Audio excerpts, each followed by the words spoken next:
পৃথিবীতে আজ পর্যন্ত কোনো মানুষ বাঁচতে পারে নাই, কোনো নবীরাও থাকতে পারে নাই। পৃথিবীর এই সবচেয়ে বড় বাস্তবতা থেকে মানুষ শুধু বারবার পালায়া যায়। কেউ এই বাস্তবতা মানতে চায় না, থাকতে চায় না। এই জন্য জানাজায় আসলে পৃথিবীর আসল বাস্তবতাটা 5টা মিনিটের জন্য হলেও মনে পড়ে।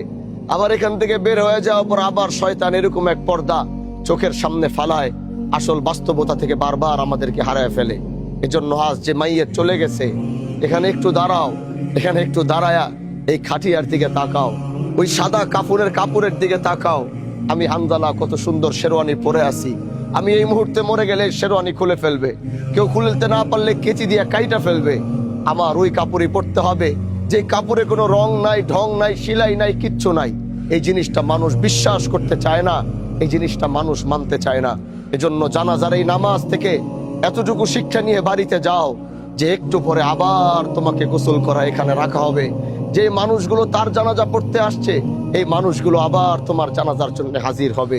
কেউ তোমাকে রেখে এখান থেকে পালায়া যাওয়ার চেষ্টা করবে, তাড়াতাড়ি করবে, এই দেরি হইতেছে, রোদ পড়ছে, গরম, তাড়াতাড়ি যাও। এটাই পৃথিবীর বাস্তবতা।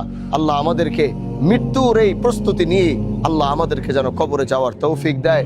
যার মা মারা গেছে, আমার এই নুর আলম ভাইয়ের মা মারা গেছেন, আল্লাহ এই সন্তান তাকে সাবরে জামিল দান করুক।